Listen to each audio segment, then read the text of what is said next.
여러분 안녕하십니까? 김용삼입니다. 우리는 많은 착각들을 하고 사는 것 같습니다. 특히 우리 근대사를 공부하다 보면 우리가 알고 있는, 상식적으로 알고 있는 역사와 사료나 역사적 사실과 많은 부분이 다르다는 것들이 지금 발견이 되고 있습니다.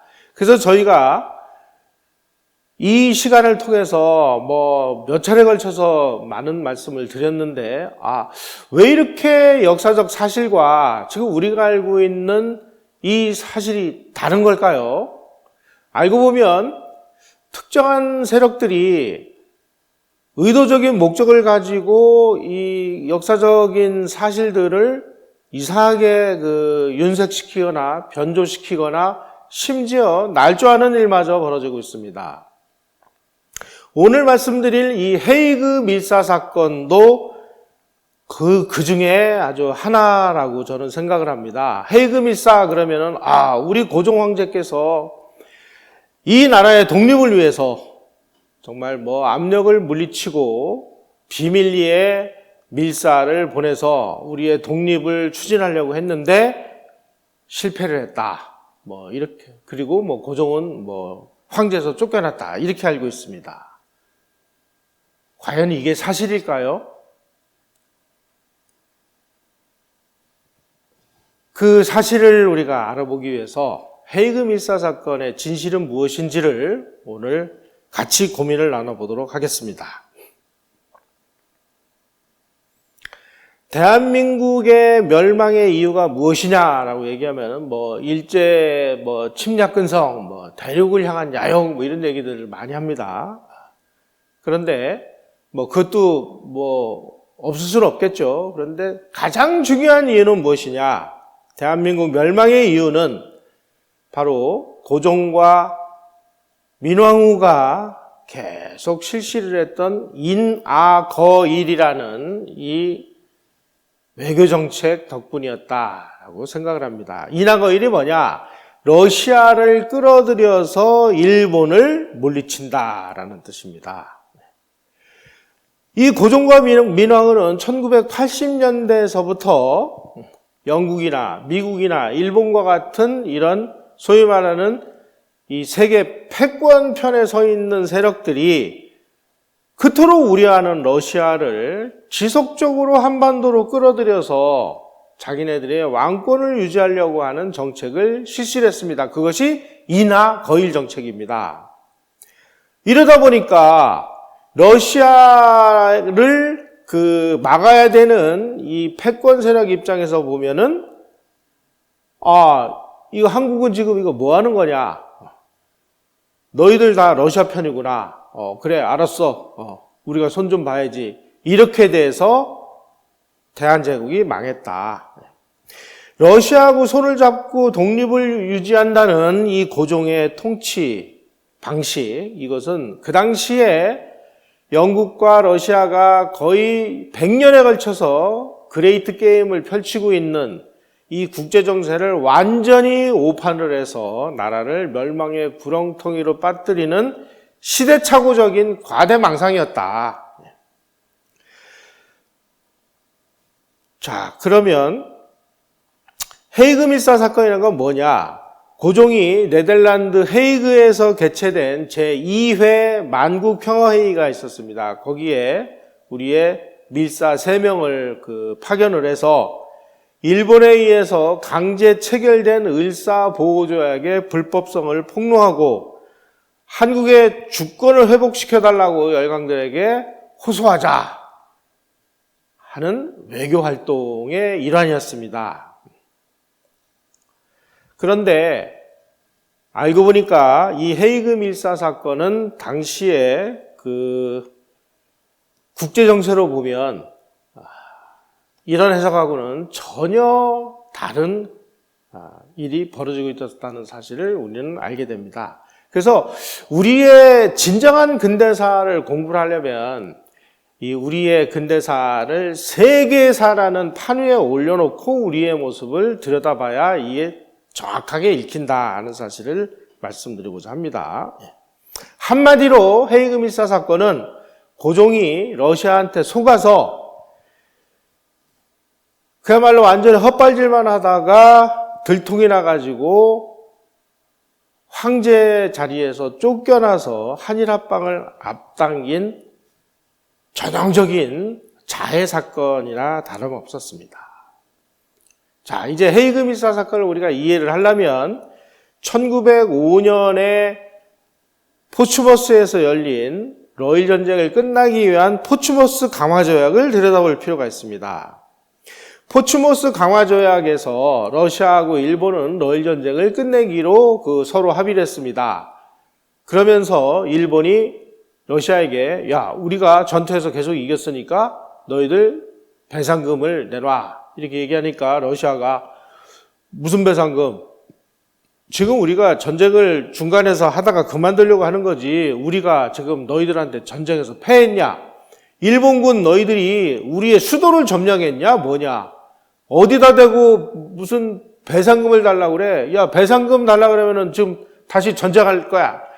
그 당시 하얼빈에는 아주 완전 무장된 100만 대군이 시베리아 횡단 열차를 타고 하얼빈에 대기를 하고 있었습니다. 그 일본이 국력이 완전히 바닥나가지고 더 이상 전쟁을 할 수 없게 돼서 깨갱하고 할 수 없이 포츠머스 강화 조약을 체결하는 과정에서 러시아가 여러 가지 전투에서 졌음에도 불구하고 러시아는 많은 것을 얻어냈습니다. 뭐라고 했느냐? 대한제국의 운명에 관해서 러시아에 이 영향을 행사할 수 있는 룸을 만들어놨습니다. 뭐라고 되어 있느냐? 일본이 대한제국 주권을 변경할 경우, 다시 말씀드리면 일본이 대한제국을 멸망시키고 합방을 하려면 대한제국 정부의 동의를 받아야 하며 관계 열강인 러시아와도 협의를 해야 된다라고 못을 박아놨습니다. 그래서 러시아는 포츠머스 강화 조약에 체결을 했습니다마는 대한제국을 일본 마음대로 손을 대는 것에 대해서 전혀 동의를 하지 않았습니다. 따라서 일본이 대한제국을 흡수 합병을 하려면 러시아의 이 동의와 지지와 협조를 받아야만 되는 상황이 됐습니다. 많은 언론과 학자들은 포츠머스 강화 조약에서 이 러시아는 외교적으로 압승을 거뒀다 이렇게 얘기를 합니다. 포츠머스 조약 제2조에서 러시아 국민은 최고 국민 대우를 받도록 돼 있었습니다. 한국에서 러시아 국민은 타 열강의 국민처럼 최국 국민으로서 그들과 대등하게 대우받는데 합의를 해줄 수밖에 없었습니다. 일본은. 한마디로 말씀드리면 일본은 러일 전쟁에서 과연 자기네들이 몇몇 전투에서는 승리했을지는 몰라도 더 이상 전쟁을 수행하기가 어려운 아주 막다른 골목길에 처해 있었고 러시아는 언제라도 전쟁을 재개할 수 있는 그런 준비가 돼 있었습니다. 다만 러시아 국내에서 공산주의자들 이런 친구들이 막 계속 폭동을 일으키고 사보타지를 일으키고 그래가지고 전쟁을 계속하기가 참 어려운 상황이 돼서 포츠머스 강화 조약에 나와서 서로 전쟁을 안 하기로 한 것일 뿐이죠. 따라서 러시아는 포츠머스 강화 조약을 통해서 이제 대한제국에서 손을 떼고 나오긴 했습니다만은 한반도 문제에 계속 개입을 했습니다. 이렇게 되니까 이거 어떻게 하면 좋으냐. 일본은 하루라도 빨리 대한제국을 빨리 합병을 해서 자기네들이 이걸 차지하고 싶은데 이렇게 되니까 무슨 비상한 대책을 세워야 되는 거 아니냐 이래가지고 복잡한 외교적인 갈등이 야기가 됐습니다. 러시아 입장에서 보면 한국에 대한 일본의 보호권은 수용을 했습니다마는 한국의 독립을 해치는 행위에 대해서는 일본을 용납하지 않았습니다. 따라서 일본은 러시아하고 대한제국을 병합하기 위해서 다른 것을 조건으로 해서 러시아하고 협상을 하지 않으면 안 되는 이런 상황이 됐습니다. 또 1905년에 을사보호조약을 체결을 할 때 을사보호조약 내용에 의하면은 대한제국의 외교권을 일본이 가져가는 걸로 돼 있었습니다. 그리고 내치는 고종이 계속하는 걸로 이렇게 돼 있었습니다.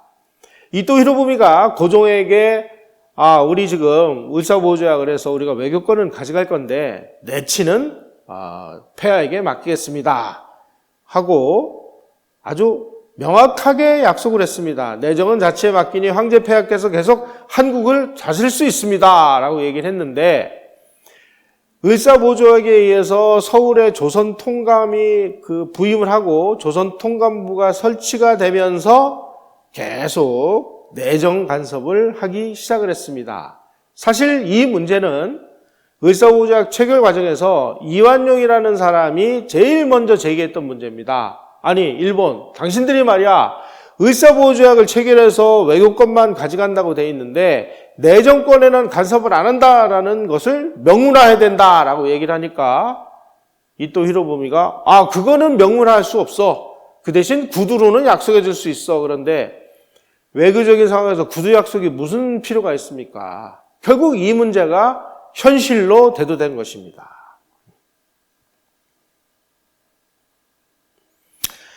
자, 이렇게 돼서 일본이 계속 내정 간섭을 하니까 고종은 끝없이 러시아에게 매달렸습니다. 니콜라이 2세에게 계속 비밀 전문을 보내가지고 제발 좀 우리를 도와주십시오. 일본이 내정 간섭을 해서 내가 지금 가지고 있는 통치권마저 지금 가져가려고 하는 이런 상황이 됐습니다. 그러니 대한제국의 독립을 유지하려는 우리의 노력을 좀 제발 좀 지원해 주십시오 하고 수도 없이 요청을 합니다. 그러니까 이 러시아 황제 니콜라이 2세는 그러다가 또 일본하고 전쟁 나면 어떡하느냐.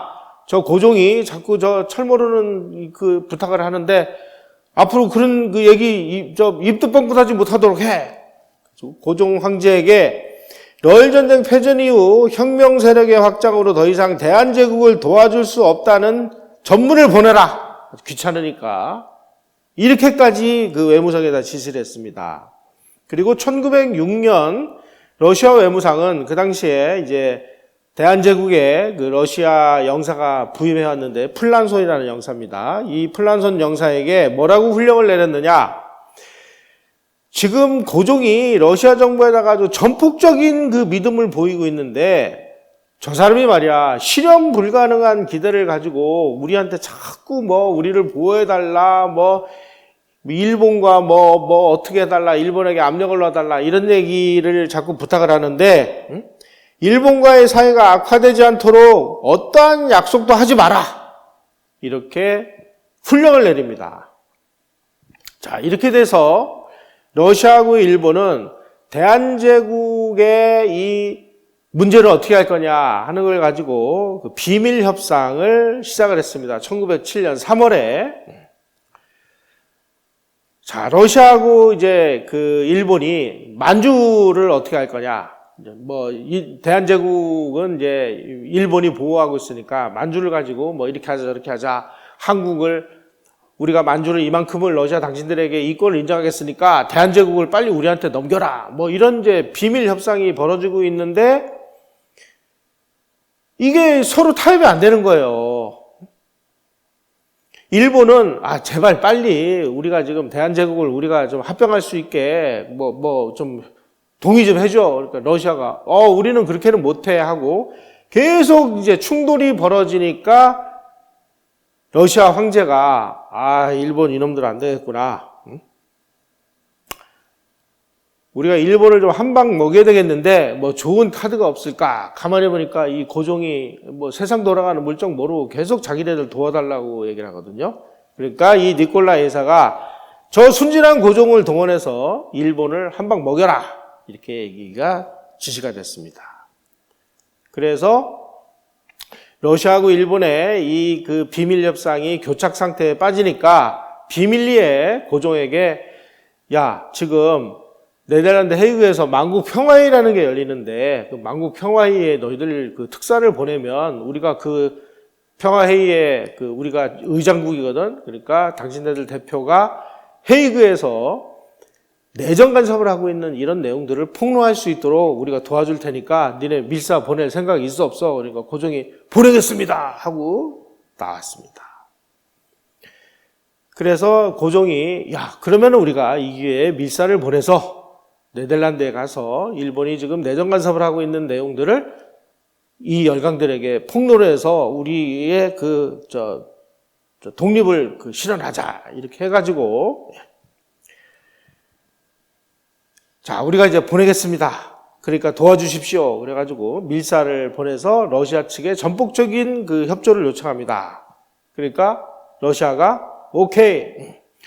만구평화회의에 대한민국 대표를 초청을 해주는 건 물론이고 그 회의장에 참석을 해서 발언할 수 있도록 도와주겠다. 이렇게 답신을 보냈습니다. 그리고 그 당시에 헤이그 평화회의의 러시아 대표위원이 넬리도프라는 사람인데 넬리도프에게 훈령을 보내가지고 대한민국 대한제국 대표단이 헤이그 특사가 오면 무조건 그 사람들의 그 협조를 해주기 바란다라고 훈령을 내렸습니다.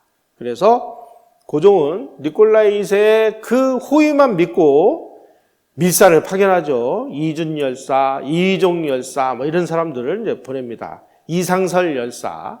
그리고 또 한 사람이 있었습니다. 미국 선교사로 와 있었던 그 분도 한 분 보냈습니다. 그런데 1907년 4월에 이제 서울을 출발해서 블라디보스톡에 가서 이상설 열사하고 합류를 해서 이 시베리아 횡단 열차를 타고 상트페테르부르크로 가서 이종과 합류를 해서 3명의 밀사가 헤이그에 도착한 것이 1907년 6월 25일이었습니다. 이미 네덜란드 헤이그에서는 그 만국평화회의가 6월 15일 날 열려서 44개국 대표가 참석한 가운데 지금 막 회의가 진행되고 있는 와중이었습니다. 그런데 이 대한제국의 이 황실 내부에 일본의 첩자들이 아주 엄청나게 깔려 있었습니다. 그래가지고 고종과 러시아 사이에 이 밀사들이 오고 간 내용들, 그리고 무슨 내용들이 오고 갔는지, 밀사 파견을 한다, 만다, 초청장을 발송한다, 하는 내용들을 모조리 다 이 일본 그 간첩들에 의해서 파악이 되고 있었습니다. 자, 우리 그 헤이그 밀사가 헤이그에 도착을 해가지고 이 만국평화회의 의장인 넬리도프를 찾아가서 자, 이제 약속된 대로 우리 회의장에 입장을 해서 한국 대표단이 발언할 수 있도록 도움을 좀 주십시오 하고 요청하니까 이 넬리도프라는 사람이 한국 대표단 평화회의에 입장 불가 선언을 합니다. 왜냐? 본국 정부로부터 대한제국의 특사단을 평화회의장에다가 입장시키지 마라라는 그런 훈령이 내려왔기 때문입니다.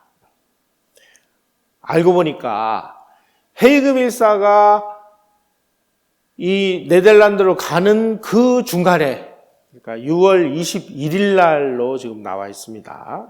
6월 24일 날. 헤이그 밀사들이 헤이그에 도착한 날이 6월 25일인데 6월 24일 날 러시아하고 일본이 그동안에 계속 겉돌던 이 비밀 협약의 주요 쟁점 사항들이 다 타결이 됐습니다. 다 타결되고 나니까 굳이 이 그 헤이그 밀사들이 만국 평화회의장에 가가지고 일본을 한 방 먹이는 이런 일을 해야 될 필요가 없어진 거예요. 그러니까 그날 저녁에 러시아 정부가 넬리도프 의장에게 한국 특사의 회의장 입장을 거부하라라는 새 훈령을 보내서 우리 열사들이 회의장 입장이 거부되니까 거기에 이준 열사가 분해서 분사를 했다. 이렇게 알려져 있습니다.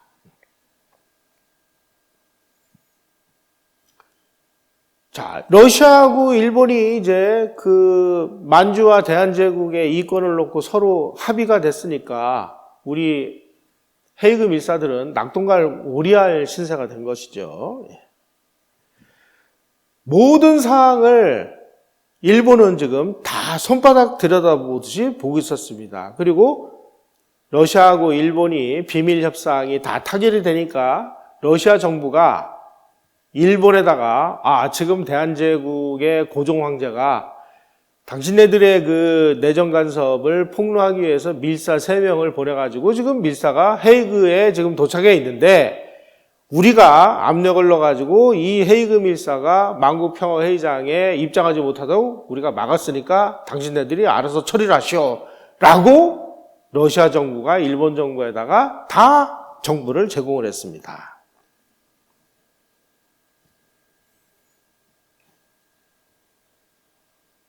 참 황당하게 된 거죠. 그래서 이제 이토 히로부미 통감이 고종을 찾아가가지고 고종 황제, 당신이 일본에 저항하기 위해서 지금 헤이그에다가 밀사 3명을 보낸 사실을 우리가 다 알고 있어. 그런데 일본에 저항을 하려면 은밀하게 하지 말고 대놓고 하시라. 우리가 적수가 되어드리겠다. 아주 이렇게 그 공개적으로 그 협박을 했습니다. 그리고 일본은 고종이 일본의 보호권을 무시한다는 명목으로 7월 19일 날 고종을 강제로 퇴위시키고 고종의 아들 순종, 이 친구입니다. 순종을 사흘 후에 황제로 취임을 시킵니다. 그리고 7월 24일 날 제3차 한일협약, 이걸 이제 정미 7조약이라고도 하는데 이 정미 7조약을 체결하고 이 협약의 비밀각서에 의해서 8월 1일 날 대한제국 군대를 해산을 시킵니다. 그리고 일본인을 한국 관리로 임명을 해서 대한제국의 실권을 완전히 장악을 했습니다. 그리고 사법권과 경찰권을 일본이 장악을 했습니다. 그리고 1907년 8월 27일 날 그 당시 나이가 24살인 황태자 이척이 황제로 올라서 그가 마지막 대한제국 황제가 된 순종 황제로 취임을 하게 됩니다. 자, 그러면 고종이 헤이그에다가 밀사를 파견해서 무슨 효과를 얻었을까요? 가서 헤이그에 가서 일본의 이런 내정 간섭에 대한 것을 폭로를 했나요? 아무 일도 못하고 그냥 러시아 황제 니콜라이 2세의 감언이설에 속아가지고 헤이그에 밀사를 파견했다. 파견해가지고 아무 일도 이루지 못하고 대신 자기는 쫓겨나고 그리고 정미 7조약이라는 이제 3차 한일협약을 맺어가지고 대한제국 군대가 해산되고 일본인들이 대한제국의 관리로 임명돼서 실권을 장악하고 사법권과 경찰권이 일본에게 넘어가고 자기 아들에게 황제 자리를 넘겨주고 퇴위를 하고 말았으니 그럼 고종은 헤이그 밀사를 파견해가지고 무엇을 얻었습니까? 자, 제3차 한일협약이 조인된 지 6일 후인 7월 30일 날 러시아 외상하고 주러 일본 대사가 제1차 러일협약이라는 것을 맺습니다. 그래가지고 이 만주를 이렇게 두 개로 이렇게 분할을 해서 파란색으로 되어 있는 북쪽 지역은 러시아가 차지하고 그 아래에 있는 남쪽 지역과 한반도는 일본이 차지하기로 비밀협약을 맺었습니다. 일본은 대한제국을, 러시아는 외몽고를 특수이익지역으로 정한다. 특수이익지역이라는 것은 언제라도 우리가 합병을 할 수 있는 권한을 가지고 있는 그런 지역이라는 뜻입니다. 다시 말씀드리면 헤이그에 우리 밀사가 파견된 그 상황에서 러시아하고 일본은 대한제국하고 외몽고를 서로 나눠 가진 거죠. 자, 그러면 우리의 이 계명하신 고종 황제께서는 무엇을 얻었을까요? 한마디로 러시아가 대한제국을 병합하지 못하도록 포츠모스 강화조약에서는 못을 박았는데 그 못을 빼내버린 거예요. 헤이그 미사 사건을 일으키는 바람에. 자, 그래서 이제 이 정미 7조약에 의해서 대한제국 군대가 해산이 되니까 이 군인들이 봉기를 해가지고 의병이 돼서 계속 이제 의병 투쟁을 합니다.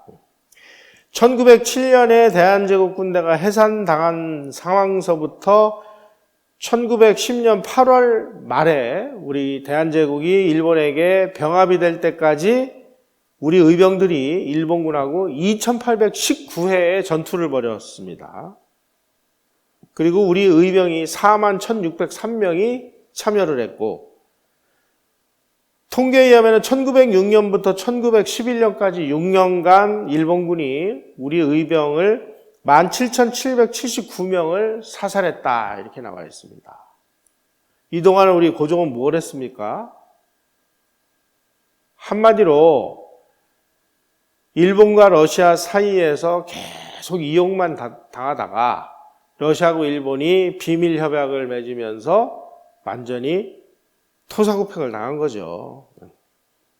자, 이렇게 돼서 이제 헤이그 미사도 뭐 실패하고 의병 봉기도 실패하고 다 실패하니까 고종이 니콜라이 2세 러시아 황제에게 나 러시아로 또 망명하겠습니다 라고 요구를 합니다. 그러니까 니콜라이 2세가 아니 그러다가 일본하고 지금 사이좋게 잘 지내고 있는데 당신이 우리한테 망명을 해오면은 일본하고의 관계가 악화되는데 우리가 당신 망명을 받아줄 수 없다. 러시아는 포츠모스 강화 조약을 준수하고 극동 질서를 위해서 당신의 요구를 받아들일 수 없다라고 거절을 했습니다.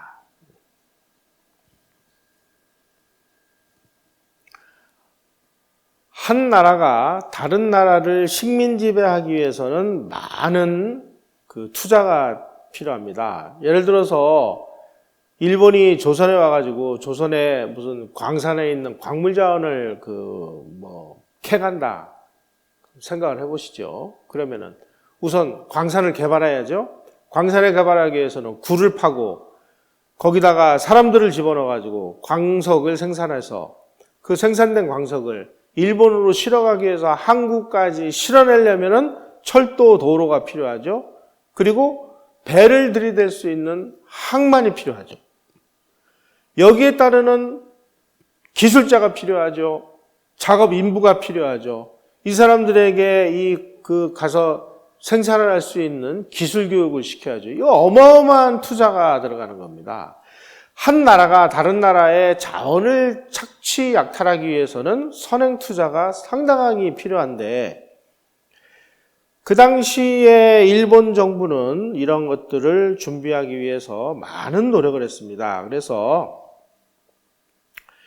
일본이 자기네들도 이 제국주의를 해본 적이 없기 때문에 다른 나라 민족들을 부려본 경험이 없는 거예요. 그래가지고 청일전쟁에서 대만을 식민지로 얻어가지고 대만에 가서 이제 식민 통치를 하려고 보니까 대만 원주민들이 계속 폭동을 일으키는 거예요. 그래가지고 군대를 집어넣으면 군대들이 막 밀림 속에 들어가가지고 말라리아 걸려 죽고 게릴라전에 죽고 그래가지고 타이완에서 어마어마한 시행착오를 많이 겪습니다. 그래서 뭐 영국식 식민제도를 도입해봐도 안 돼, 프랑스식 제도를 도입해도 안 돼, 뭐 엄청난 시행착오를 겪었습니다. 청일전쟁 때 그 죽은 군대보다 대만에서 원주민들이 폭동이 일어나서 폭동 진압 과정에서 죽은 군인이 훨씬 많을 정도로 일본이 아주 악전고투를 했습니다. 야, 조선은 대만보다 이게 덩치가 훨씬 크고 인력도 많으니까 조선을 통치하기 위해서는 비상한 준비를 해야 된다. 그래가지고 와사대대학 교수였던 아리가 나가오라는 사람이 세계 각국의 보호국에 관련된 모든 자료들을 모아가지고 이 국제법적으로 연구를 해서 보호국론이라는 국제법 책을 냈습니다. 이런 보호국론을 통해서 일본이 조선을 어떻게 통치할 것인지를 상세한 준비를 할 수 있도록 했습니다. 이 보후국론이라는 책의 서문에서 아리가 나가오 교수는 조선에 대해서 뭐라고 얘기했느냐. 한국은 모름지기 일본의 보국이지 않으면 안 되고 만주는 천국의 위임에 의해 일본이 통치하는 곳이 아니면 안 된다. 이것은 극동 문제에 대한 저자의 숙론이다. 다시 얘기하면은 우리는 조선을 합병을 하고 만주까지를 우리가 차지하겠다. 이것이 우리 보국의 목표다라는 것을 이 책을 통해서 밝혔습니다. 그리고 아주 특이하게 의사보조약으로 대한제국의 외교권을 장악한 일본이 이제 조선 통치를 하기 위해서 조선 통감부를 설치했습니다. 그런데 이 조선 통감부를 원래 다른 나라를 외교를 하기 위해서는 이 외무성 소속으로 둬야 되는데 느닷없이 이 조선 통감부를 일본 외무성 소속이 아니라 천황 직속으로 갖다 놨습니다. 다시 말씀드리면 조선은 누가 통치를 하느냐? 일본 천황이 통치를 하는데 천황이 직접 통치를 할 수 없으니까 일본 천황의 직속 부하인 일본 군부가 가서 조선을 통치를 한다. 따라서 조선은 일본 외무성에 의한 이런 통치가 아니라 일본 군부가 군부 통치를 하도록 그 제도를 만들어 놓은 것입니다. 이 사람이 초대 조선 총독 데라우찌 마사다케인데 이 사람은 고향이 이토 히로부미하고 같은 조슈번 출신입니다. 이토 히로부미도 조슈번, 초대 조선 총독도 조슈번, 2대 총독도 조슈번. 조선은 지금으로 치면 야마구치 시모노세키 일대에 있는 그 지역 사람들이 조선을 아주 통째로 다 말아먹은 겁니다.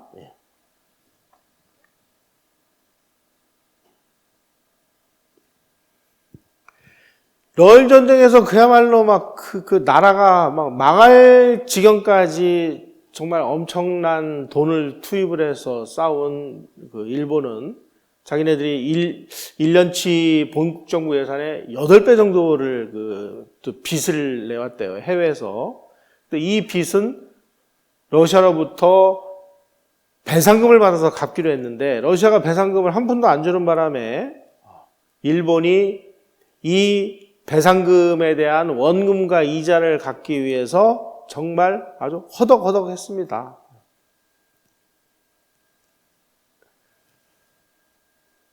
어떤 면에서 보면 이 러일 전쟁을 통해서 일본은 뭘 얻었는지 참 얻은 것도 없이 그냥 전비 부담만 잔뜩 안아가지고 지금 그 불황이 닥치고 난리가 났습니다. 자, 이 와중에 일본 내부에서 이 대한제국을 놓고 강경파하고 온경파가 대립을 하기 시작을 했습니다. 강경파는 군부가 강경파였는데 군부에서는 우리가 빨리 대한제국을 병합을 해서 여기를 디딤돌로 해서 우리가 만주까지를 좀 차지해서 우리도 좀 먹고 살자 이런 입장이었고 온건파인 이 민간 정치인들 입장에서는 이토 히로부미가 이 온건파의 대부였습니다. 지금 우리가 이 러일 전쟁 때문에 이 빚을 갚기 위해서 허덕허덕하고 있는 판에 대한제국을 만약에 합병을 하면 대한제국에 있는 모든 시설을 우리가 다시 다 해줘야 된다. 철도 놔줘야지, 도로 닦아야지, 전기 넣어줘야지, 학교 져줘야지, 보건소 줘가지고 사람들 병 걸리면 치료라도 해줘야 될 거 아니냐. 우리가 지금 그럴 돈이 있느냐? 아직 우리는 그런 걸 할 수 있는 준비가 안 돼 있다. 그러니 우리가 정상적인 상황이 돼서 우리가 이 조선을 합방을 해도 아무 문제가 없을 때까지 당분간은 조선 통치는 그냥 조선 사람들에게 자치에 맡기자 하는 것이 이토 히로부미를 비롯하는 온건파의 입장이었습니다. 반면에 일본 군부에서는 하루라도 빨리 대한제국을 합병을 해서 여기를 하나의 침략의 거점으로 삼기 위해서 아주 눈에 불을 켜고 있었죠. 그러다 보니까 초대 조선 통감으로 온 이토 히로부미 때문에 지금 이 조선의 합병이 계속 늦어지니까 일본 군부가 계속 압력을 넣어가지고 1909년에 이토 히로부미가 조선 통감에서 해임이 됩니다. 한마디로 얘기하면 정치투쟁에서 져서 실각을 한 거죠.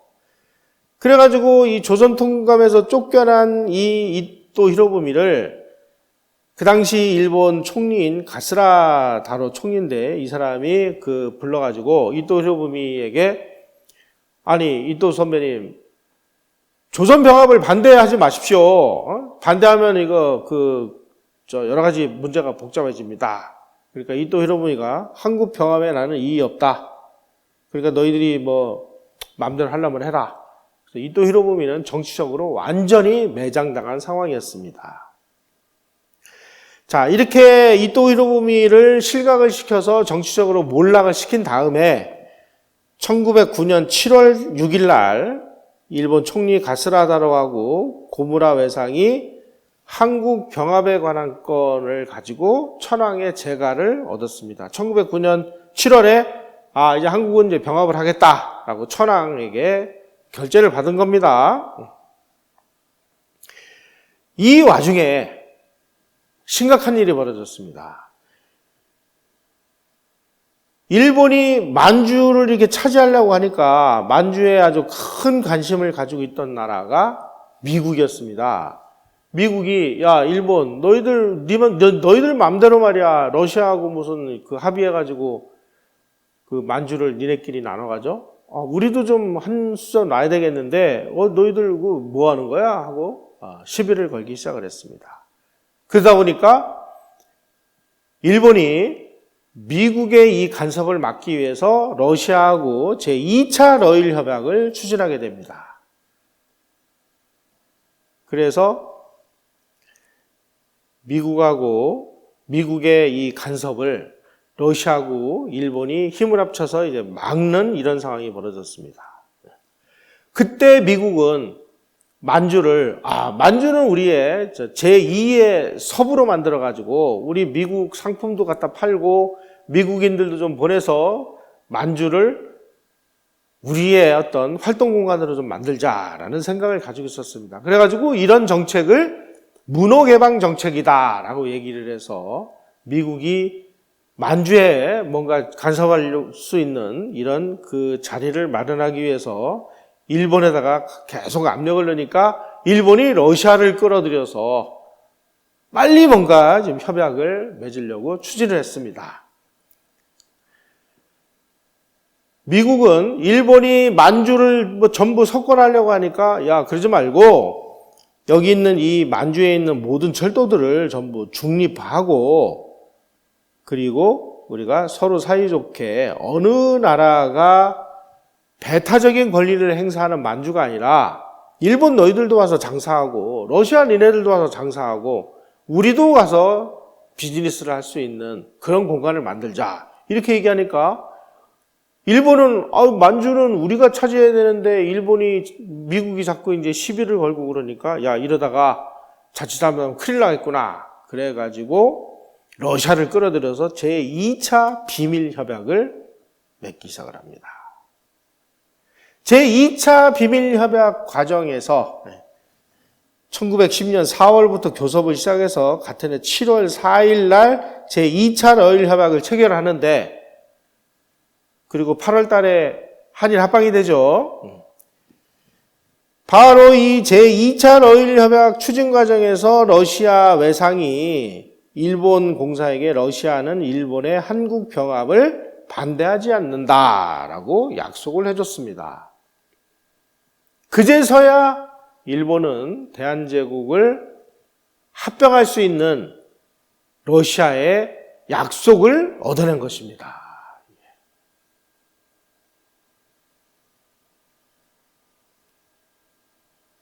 그래서 이거 미국이 자꾸 개입을 하면 지금 우리 대한제국도 지금 보호국 정도밖에 안 돼 있는데 야, 이거 대한제국마저 또 압력을 넣어가지고 우리가 이것마저 놓칠 수 있는 이런 상황이 되니까 서두르자. 그래가지고 서둘러서 1910년 8월 29일 날 한일 합방을 정광석화처럼 밀어붙인 것이죠. 그래서 1910년 5월 30일 날 데라우찌 육군 대신을 한국 통감으로 임명을 해서 이 사람이 천황 대권에 의해서 통치를 하는 걸로 결정을 해가지고 조선에서는 군정이 실시가 됐습니다. 그리고 1910년에 8월 22일 날 한국 병합조약에 사인이 됐고, 그리고 그 관련 내용이 공개된 것은 그로부터 일주일 후인 1910년 8월 29일이었습니다. 순종 황제가 그날 뭐라고 얘기를 했느냐? 짐은 동양 평화를 공고히 하기 위해서 한일 두 나라의 친밀한 관계를 가지고 피차 통합하여 한 집으로 만드는 것이 호상만대의 행복을 도모하는 것이 된다고 생각을 했다. 그러니 대한제국의 통치권을 일본 천황에게 넘기는 조약을 체결해라. 이렇게 지시를 내립니다. 지시한 내용이 순종실록에 실려 있는데 그 내용이 이렇게 되어 있습니다. 한국에 대한 통치를 극히 신뢰하는 대일본국 황제 폐하에게 넘겨주기로 결정하고 필요한 조문을 규정하여 앞으로 우리 황실의 영원한 안녕과 백성들의 복리를 보장하기 위해 내각 총리 대신 이완용을 정권위원으로 임명하고 대일본 제국 통감 데라우찌와 함께 협정하게 하는 것이니 여러 신하들도 짐이 확정적으로 결단을 내린 뜻을 체득하여 집행하라. 그래서 이완용이가 황제 폐하의 어명을 받들어서 데라우찌 총독하고 한일 합방 문서를 사인을 하게 됐습니다. 그때 영국의 이코노미스트 잡지가 대한제국의 일본으로의 합방과 관련해서 보도를 한 내용이 아주 좀 충격적입니다. 일본이 한반도를 완전 지배하면, 이 영국 이코노미스트가 보도를 한 내용입니다. 대한제국 황제는 권력을 남용해서 국민을 착취하지 못하게 된다. 양반들도 더 이상 백성을 착취하지 못하게 될 것이다. 합병이 되면 조선은 없어지지만 조선 국민들은 일본 지배하에서 더 잘 살게 될 것이다. 저 폭압적인 그 황제의 수탈과 이 면허받은 흡혈귀나 다름없는 이 양반 관료들이 조선 백성들을 더 이상 뜯어먹을 수 없게 되니까, 일본이 통치를 하니까, 일본은 문명개화한 나라니까 통치를 전부 근대적인 시스템에 의해서 통치를 한다. 그러니 조선 백성들은 일본 통치하에서 오히려 더 잘 살게 될 것이다 라고 보도를 했습니다. 이코노미스트가.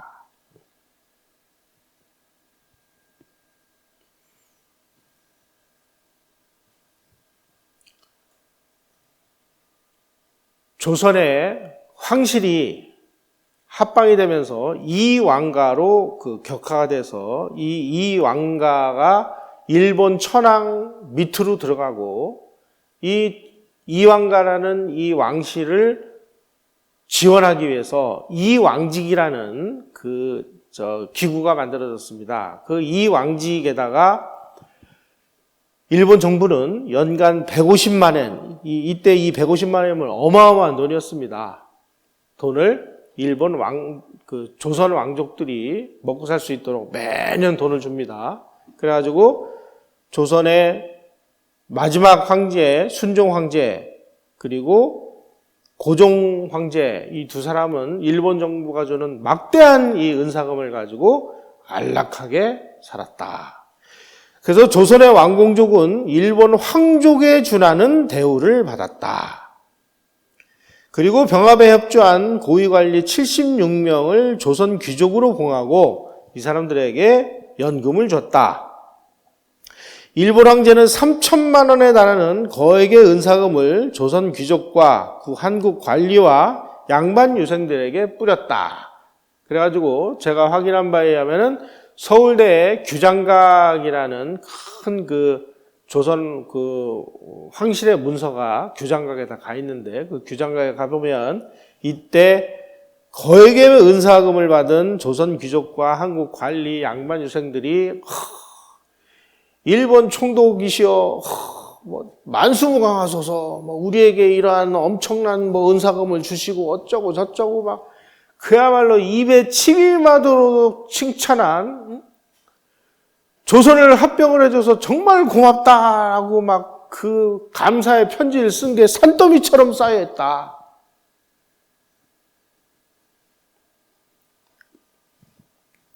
여러분, 요즘에 우리 국민들의 이 판단력이 상당히 좀 이상해져 가지고 우리가 뭐 개돼지 아니냐 뭐 이런 식으로 얘기를 하면, 야, 우리 국민들을 이렇게 무시해도 되냐고 막 그 비난하고 그러는데, 이 도대체 한국인은 개돼지야라는 이 표현이 어디서 나왔을까를 제가 계속 궁금했었습니다. 드디어 얼마 전에 제가 그 원단을 찾았어요. 누구 얘기냐? 일본 최고의 지성인이라고 하는 후쿠자와 유키치가 그 원단이었습니다. 1910년 한일 합방으로 대한제국이 멸망을 한 후에 후쿠자와 유키치가 뭐라고 발언을 했느냐? 서울은 사바세계의 지옥이다. 야만을 넘어 요마 악귀들이 들끓는 지옥이다. 조선 인민은 소와 말, 돼지, 개와 같으며 이런 나라는 하루빨리 망하는 쪽이 하늘의 뜻에 부합되는 일이다. 조선 백성을 위해서라도 조선 멸망은 축하할 일이다. 라고 이야기를 했습니다. 그러니까 한국인은 개돼지야라는 그 원류를 추적해 보니까 이 후쿠자와 유키치라는 사람이 나타났다라는 얘기입니다. 왜 이 사람이 이런 얘기를 했을까요? 우리는 계속 우리가 멸망한 것을 뭐 일본의 식민 통치 탓, 외세 탓, 누구 탓, 중국 탓, 무슨 탓 하는데, 누구 탓할 일이 어디 있습니까? 우리가 똑바로 정신 차리고 우리가 우리 스스로 이 나라를 지켰으면 왜 나라가 멸망을 합니까? 이런 모습을 보면서 중국의 지식인 양계초는 또 뭐라고 썼느냐? 조선 망국을 논함이라는 그 책이 그 번역이 됐습니다. 양계초가 조선의 멸망을 보면서 조선이 왜 멸망했나를 자기가 연구해서 낸 책입니다. 거기에 이런 대목이 나옵니다. 이건 청나라 중국 지식인이 조선의 멸망을 보고 쓴 내용입니다. 그러니까 제3자가 한 내용이니까 상당히 좀 그 객관성이 있다고 우리가 좀 봐야 될 것 같아요. 나는 조선의 멸망을 보면서 춥지도 않은데 전율을 느낀다. 조선을 망하게 한 것은 조선이지 일본이 아니며, 무릇 조선 사람들은 망하는 것을 스스로 즐겼으니 무엇을 가엾게 여기겠는가? 조선 사람들은 망하는 것을 스스로 즐겼다. 조선을 망하게 한 것은 조선이지 일본이 아니다. 라는 이 뼈아픈 지적. 우리는 정말 겸허히 받아들여야 될 것 같습니다. 오늘 주제가 헤이그 밀사가 과연 고종의 독립운동을 위한 노력의 일환이었느냐라는 주제입니다. 그런데 알고 보니까 헤이그 밀사가 뭐였습니까? 일본하고 러시아가 비밀협상을 추진하다가 비밀협상이 안 되고 일본이 자꾸 시비를 거니까 러시아 황제 니콜라이 2세가 야, 저 고종 저 세상 돌아가는 물정 아무것도 모르니까 저 친구 이용해서 조선 밀사를 네덜란드 헤이그로 보내가지고 국제사회에서 일본을 한번 망신 주자. 그래가지고 야, 고종 너 저 헤이그 밀사 파견하면 우리가 다 도와줄 테니까 빨리 밀사 보내. 그래가지고 서둘러서 밀사를 보냈는데 밀사가 헤이그에 도착하기 전날 러시아하고 일본의 비밀협상이 타결됐어요. 그러니까 새로 훈령을 내려가지고 야, 이제 다 문제 해결됐으니까 저 조선의 밀사들 저거 헤이그에 평화회의장에 못 들어가게 막은 거죠.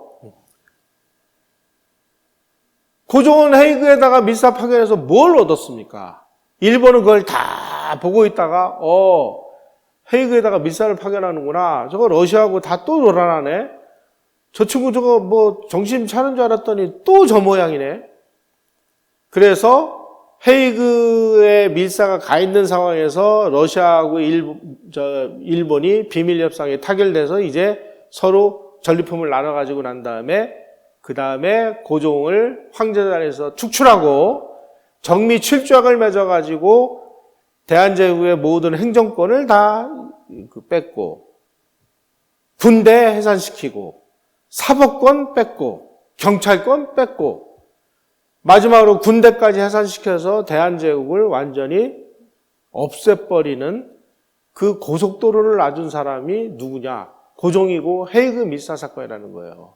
근데 우리는 지금도 이것을 고종 황제가 우리의 독립을 위해서 이렇게 애쓰신 의로운 사건이라고 얘기를 하고 이준 열사 뭐 이상설 열사를 지금 막 그야말로 추앙을 하고 앉아 있으니 세계가 어떻게 돌아가는지도 모르면서 우물바닥에 앉아가지고 하늘 보면서 야 하늘은 저거밖에 안 되는구나 라고 생각하는 것과 뭐가 다르냐 이거죠. 그러니까 일본 지식인, 중국 지식인이 이런 이야기를 하는 겁니다. 지금 우리 근대사가 너무나 이 왜곡이 돼서 그야말로 거의 뭐 왼쪽으로 거의 이렇게 굽어 있습니다. 제가 이제 현대사를 공부를 하다가 현대사는 지금 이게 지금 우리 역사라면 근대사는 이렇게 돼 있고 근대사 위에 이렇게 얹혀져 있는 게 현대사인데 현대사가 이렇게 기울어서 자꾸 야 이거 이쪽으로 옮겨야 되겠다 이거 지금 큰일 났다 하고 연구를 하다 보니까 이렇게 세우려고 그러면 이게 이렇게 세워집니까? 이미 이렇게 기울었는데 자칫하면 이렇게 세우다가는 목이 부러지죠. 그래서 그 근원을 가보니까 좀 근대사가 다 이런 식으로 잘못되어 있는 거예요. 이거 안 되겠다.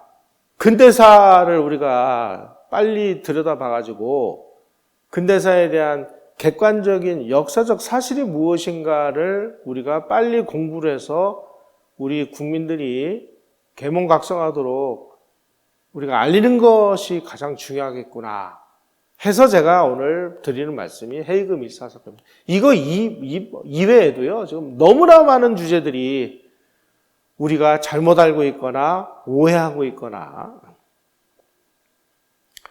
제가 엊그제 그 국사를 하는 아주 그 모 대학 교수님한테 충격적인 얘기를 들었습니다.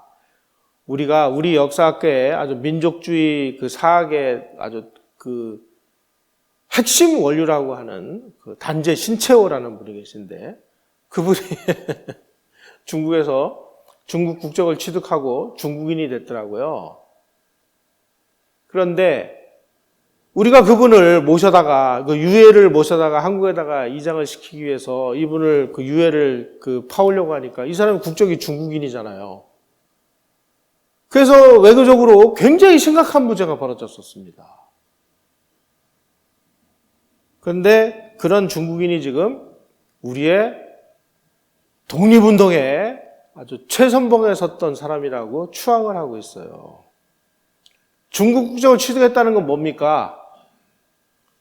중국 정부에 충성을 맹세한 사람들 아니에요?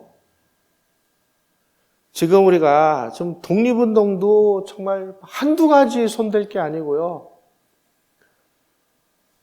지금 뭐 독립운동가라고 그래가지고 뭐 많은 사람들이 지금 뭐 정부로부터 뭐 독립운동가 뭐 독립운동의 후손 그래가지고 뭐 연금도 받고 그러는데 이 사람들이 진짜 독립운동 한 게 맞는지. 아니 박헌영의 부인 주세주기가 공산주의 활동했다고 그 우리가 다 알고 있는 주세주기에게 건국훈장, 애국장을 수여한 게 2007년입니다. 그런 사람들이 대한민국 건국에 벽돌 한 장 싼 게 있는지 우리 언제 한번 따지거나 묻거나 이 사람들이 뭐 했는지 들여다보기나 했습니까?